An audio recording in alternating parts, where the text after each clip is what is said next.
as the chairman of the Republican Liberty Caucus. About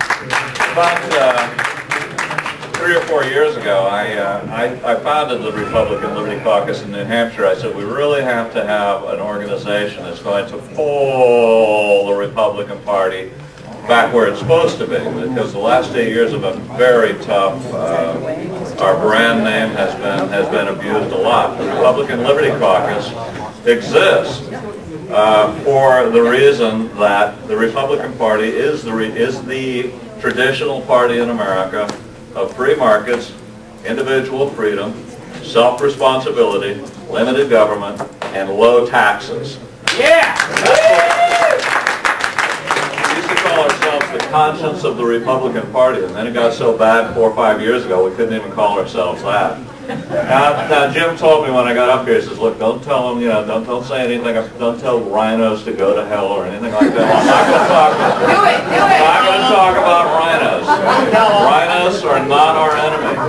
Our worst enemy now is Diablos. Has everybody heard about the Scossafava, New York 23? Scossafava was a Diablo, not a rhino.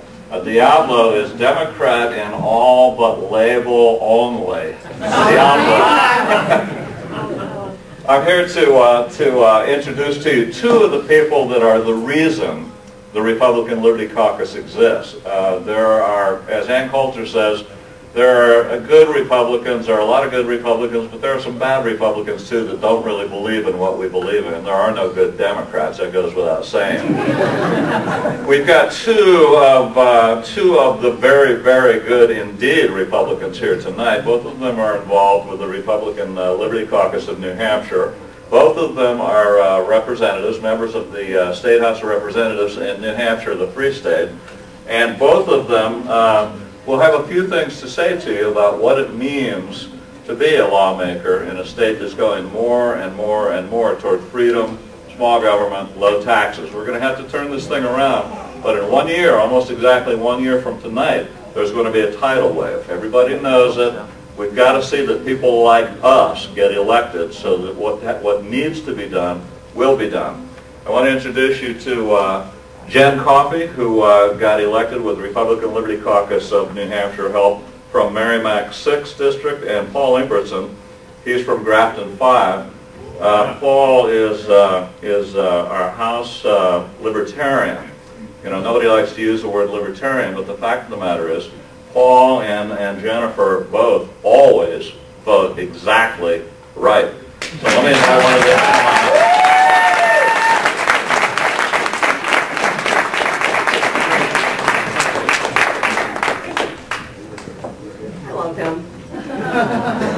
Well, first of all, I'd like to say that I'm very honored to be with you this evening, and I know that I would not be standing here tonight if it wasn't for the help that I received from the Republican Liberty PAC during my campaign. Just to give you a little bit of background, first and foremost, I am a proud wife and mother. I am an emergency medical technician. I work both in an emergency room as well as volunteering in my hometown of Andover. And I also proudly serve as the Vice President of the Andover Rescue Squad. For years prior to my election, I worked on a lot of issues. I worked for the Second Amendment Sisters, and I serve as their national coordinator and on the board of directors. For Pro-Gun New Hampshire, serving on their advisory council and on countless other organizations and efforts. I'm one of 26 Second Amendment leaders from around the country who joined with former NRA President Sandy Froman and submitted a formal letter against the appointment of Judge Sotomayor to the Supreme Court.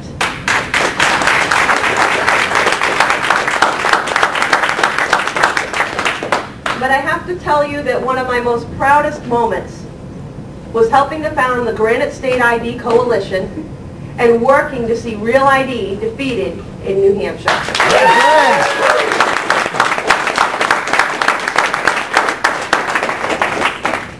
There's a new federal version of Real ID. It's called the PASS Act. And it is equally unconstitutional. And I have now co-sponsored a bill that will be heard next session to add that to our current law outlawing Real ID in New Hampshire.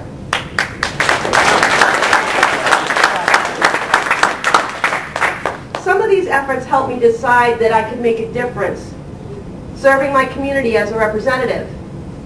But having not held an elected office before, I knew it was going to be an uphill battle. In fact, I was told that I could never win in Merrimack 6 as a Republican.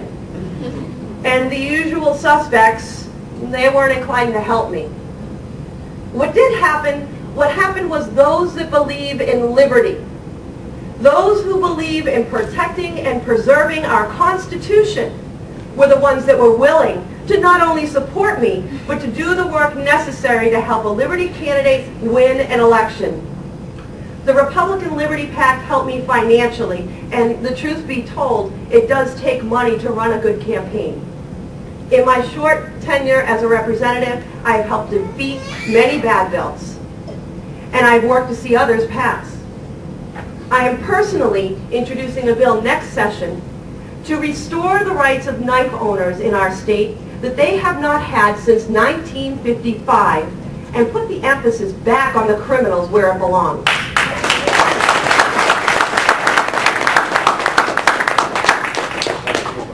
Now I'm also working with a new organization called LOLA. We are the Ladies of Liberty Alliance, and our work is planned to work nationwide to help the women across our country learn to be effective activists and then become the leaders of tomorrow.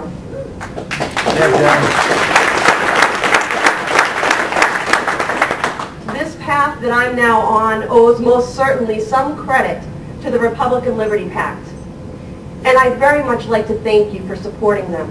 And I hope that you will continue to give generously so that together we can see the liberty activists of today become the elected officials of tomorrow.